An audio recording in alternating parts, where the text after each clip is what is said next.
In front of us, we have a frequency table at the top. We also have a line plot at the bottom. Now, frequency tables show how often something happens. And we turn that data, the information that we gather from it, into a line plot. And we are asked in this problem to complete the line plot, because I see there's missing information, based on the frequency table in front of us. So let's read it out. It says, some artists made masks for an art show. Use the data in the table to complete the line plot below. Now, the title of this frequency table is Making Paper Masks. So we have masks made on the left, and it looks like there were 6 masks made in total. And then it looks like on the right, it says the number of artists. So 1 mask on the left, number of artists on the right, and that's 5. So that means that 5 artists made 1 mask. If I look on the right, it says 4 and then 2. 4 artists made 2 masks. Keep going, 8 artists made 3 masks, and so on. So to turn this into the line plot, I look at the line plot, and it's a number line, that we're familiar with that. The title of it says Making Paper Masks, and below it says Masks Made, and it's numbered from 1 through 6.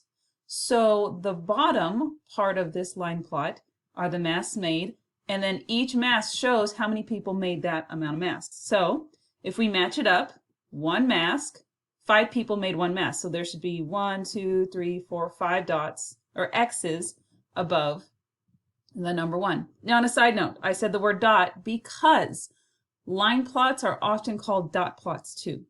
Just a little note there. If you hear dot plot, think line plot. The word plot is the key word because you're just plotting something on there real quick. So anyway, we need to fill in the missing information on this line plot. So I'm going to go to the number 4 because that's where the missing information is. That is 4 masks made, and they need to know how many people made 4 masks. Well, if I look up here at my frequency chart, 4 masks, how many people made it? 1. 1 person made it. All right, so that's how we solve that problem. Let's find another problem to solve. On this next problem, we have got a frequency table, and we have tally marks on it instead of numbers, which is fine because we know how to count at tally marks. And it has scores in a card game, and it has the scores and then the number of people who had each score. And then below is the actual line plot or dot plot that we are going to fill in. And so just a quick overview.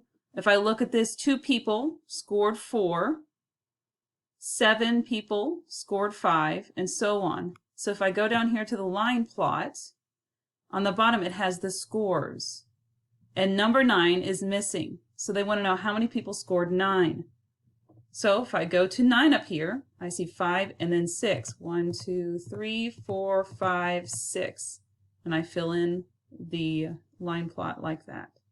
Let's look at another problem. This problem is a little different. Let's read it. It says, some students compared how many times they went to the park last week. Use the data below to complete the line plot below. Basically, this information is tally marks that have not been tallied yet. Okay? Basically, let's say this is all the students in our class, and I went through our list and I said, how many times have you ever went to the park? And this person said 0. And the next person said 0. The next person said 0. The next person said 0. And I kept going. This person said, I've been 1 time. And I kept going. This person said, I've been twice. And we keep going. These people said they went 3 times. And then over here, these people said they went 4 times. So that's what that means. This is the frequency table. This is the tally marks before they've been tallied up. And if we go down to the line plot here, we see that in the 0 amount of times people have been to the park, it says 1, 2, 3, 4, 5, 6, 7. So 7 students have never been to the park. And if we go over here, we count up the zeros. 1, 2, 3, 4, 5, 6, 7. So that matches. So we need to fill in the 4 amounts of trips that people have taken to the park. So how many students have been to the park 4 times? Well, that's where we go up here. We look. I see 1 4. That student has been to the park 4 times. And then I see another student has been to the park 4 times. So how many 4s do you see? 2. 2 4s. That's how you solve that problem. Let's do one more.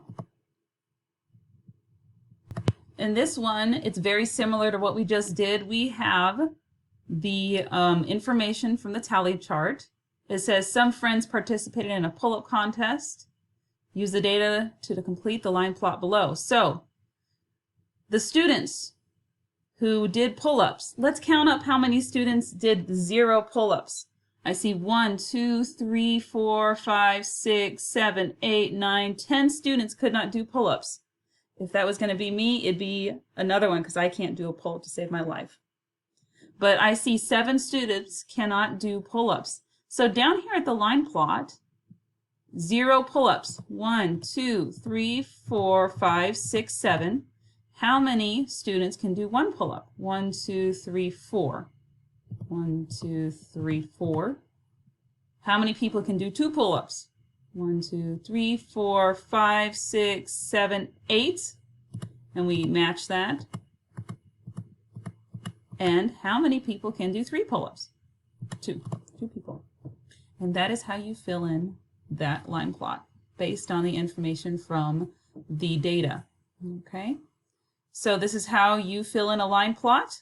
Good luck. Thanks for learning with me.